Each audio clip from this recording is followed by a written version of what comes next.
welcome you also in the name of the Academy for Conflict Transformation in the Forum's Peace Service, all the speakers, the discussants, the audience. I hope you had a safe journey here.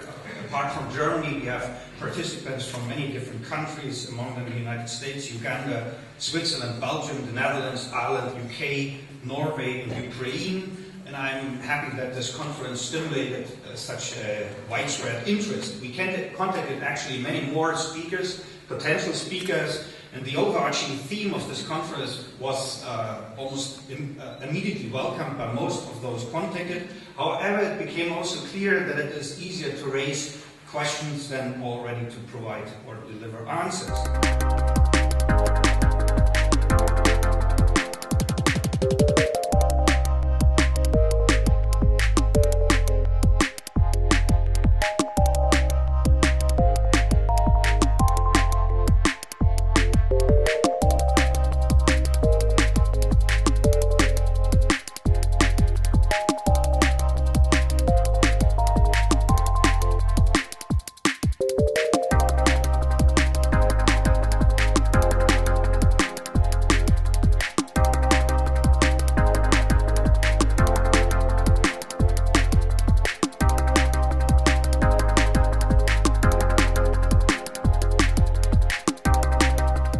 Two communities heavily traumatized in the war between 92 and 95. And Prijedor has put a lid on the reconciliation process. It's too much there. How much truth can you face and go on? The 10th to the 17th of April, we had a dialogue seminar in Lillehammer with participants from Mitrovica, Mikronasalje, and that's a community in Mitrovica North where Serbs and Albanians live together.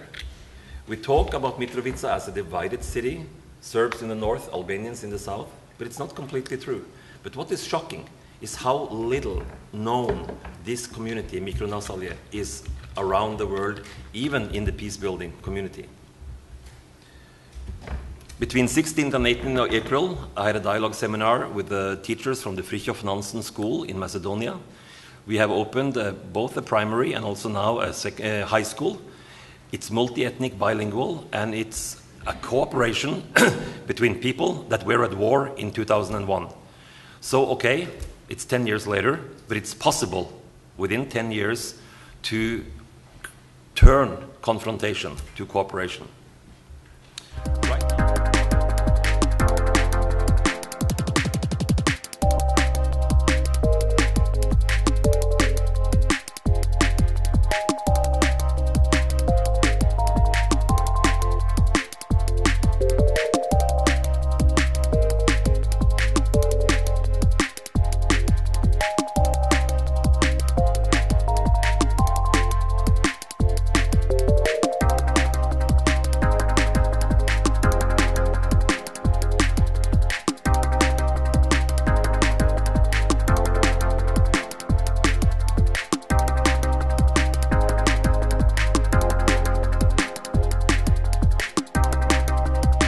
Dazu kommt, wenn wir solch einen Bundesfriedens- und Sicherheitsrat aufbauen, dann gehört der aus meiner Sicht ins Kanzleramt.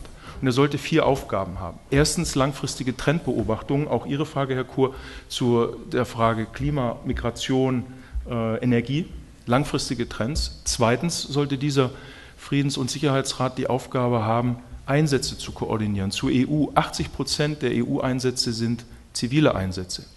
Und die NATO hat sich nicht zivile Expertise angeeignet, weil die EU das nicht kann, im Gegenteil, sondern weil sie neidisch ist auf die EU und die NATO es nicht schafft, mit ihrer rein militärischen Expertise das aufzubauen. Wir brauchen uns da aber keine große Sorge machen, das sind einfach politische Berater, die dann in den jeweiligen Stäben sind, also nichts anderes als Polats. So, damit hätten wir den zweiten Bereich abgedeckt, Einsatzkoordinierung, zivil, auch militärisch im weitesten Sinne. Das dritte wäre aus meiner Sicht ganz wichtig in Deutschland, und das ist auch wieder ein Punkt, den wir die Nachbar immer wieder bringt, Bilanzierung. Wir müssen mit Thinktanks, mit geeigneten Universitäten und so weiter zusammenarbeiten. Die Politik braucht Beratung von Thinktanks, nicht nur SWP und DGAP. Wir sind ja, glaube ich, auch auf weltweite Expertise angewiesen. Und das Vierte, das kam heute in der Diskussion noch gar nicht, was so etwas leisten müsste. Und ich glaube, das spricht vielleicht auch für Sie aus dem Herzen, Öffentlichkeitsarbeit.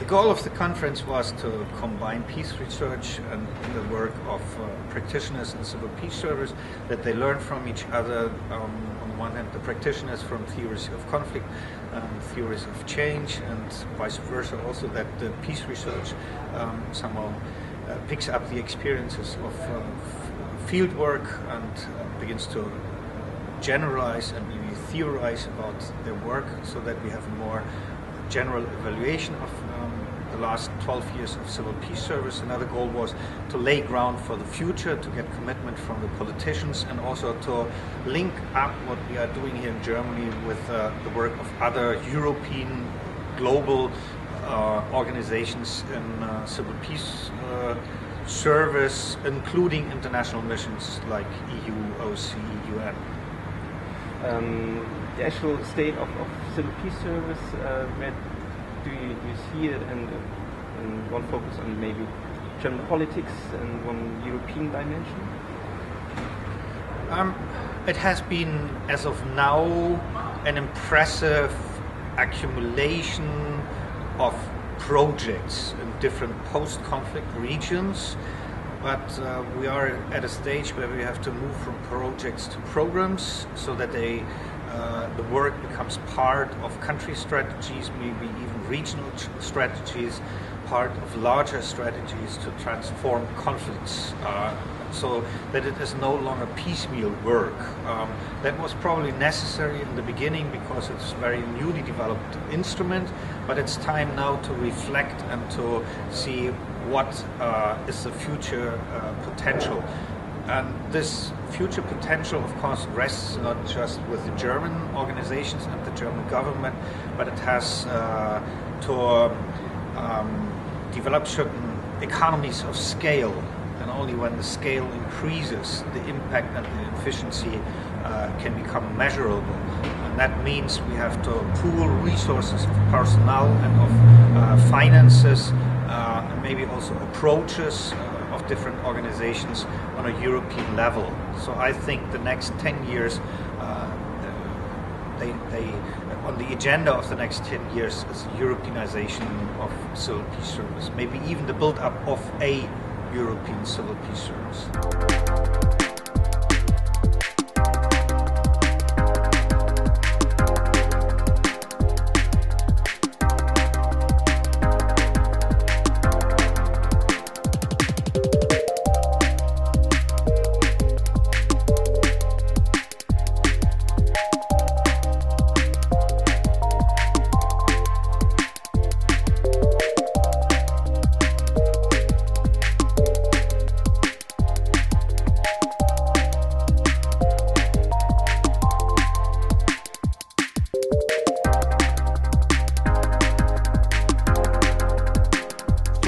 About how violence is engendered. And let me start by asking a question. How many people here have ever been attacked by a group? The answer is none. Groups don't attack. Groups are just an illusion. They're a common illusion that we have. Trick question, sorry about that. What you might have been attacked by is an individual, a group of, a number of individuals acting together, acting separately. The point that I'm making here is that we tend to use these illusions as a shorthand of saying, well, I was attacked by such and such a group. No, you weren't. You were attacked by Joe and Sam and blogs who happened to be acting in concert in some sort of way. And it's useful to try and understand what it is at the level of the individual that stops or encourages violence, because if we understand it at that fundamental level, we may be a step forward in trying to understand how we can stop that, how we can manipulate that so that violence doesn't occur. Now, I won't give you any clues about how to stop it. You'll have to figure that out by yourselves, because I haven't figured it out myself, but at least I'll give you some clues as to how to figure out why they're actually doing what they're doing. Now, we could conceive of violence in terms of two monkeys and a banana. A monkey has a banana, another monkey sees that the first monkey has a banana, he walks over, he says, I want that banana. The first monkey says no, the second monkey hits him, bingo, violence. We end up with one of the monkeys having a banana, we don't know which one it will be, and the other monkey going away and crying morality. Now, that's fairly common, and in effect, that is fairly common to deal with when you're talking about the level of conflict resolution. Because we might decide that they ought to share the banana. The bananas are, easily divisible into three, so we might want to bring in a third monkey who was an onlooker. We may decide that, yes, it really belongs to the first monkey, or that the second monkey had a reasonable grievance, and so on and so forth. So problems with bananas, or what I call monkey fights, are in a sense the bread and butter of the sort of conflict mediation literature that we very, very often see. And it's worthwhile considering that in reality, in many, many cases, there is no banana, and that's what I'm going to focus on, the cases where there is no banana. And to do that, I'm going to give an illustration. I'm going to give you some examples. Being an anthropologist, I of course have to go to very strange places. Let's start with the Yanomamo. Yanomamo are a group of about 20 to 40,000 people, nobody ever knows because nobody's ever counted them properly, who live in the Orinoco Valley, which is a jungle for those of you who don't know, and they have this nice custom. The Yanomamo villages are very far and distant from one another. They rarely interact. They do not have any quarrels over territory. They do not fight over food. But every once in a while, one Yanomamo village will invite the men from another village to come. They will turn up, they'll eat themselves silly, they'll drink themselves silly, and then they stand up in a row, and the first man approaches the second man. The first man of one village approaches the first man of another village. The one from village B sticks his chest out, and from village A he winds up and wham, slams him with a fist right in the middle of the chest. If the member of village B is a really powerful guy, he'll stand there still, and again, another wham in the chest. And then it goes down the row with everybody both receiving and getting a blow. Inevitably, it escalates. Inevitably, they decide to go to stick fighting. And they have these nice thick sticks. I mean, we're not talking broomsticks. We're talking about really thorough pieces of wood. And they will whack one another on the head, standing in a row, wham! And inevitably, in some fights, this escalates, and instead of using sticks, they use axes. Now, of course, when you use an axe and you hit somebody on the head, the end result is sort of 50-50. Either he lives or he dies. Quite often they die, it breaks out into a fight, they go away, and then a few years later they have another feast with the same thing being repeated. Where's the banana? Something we ought to ask ourselves. What's the motivation here? There is no banana. They have no difficulties in sharing the forest since they live 50 or 60 kilometers from one another, and yet they engage in violence.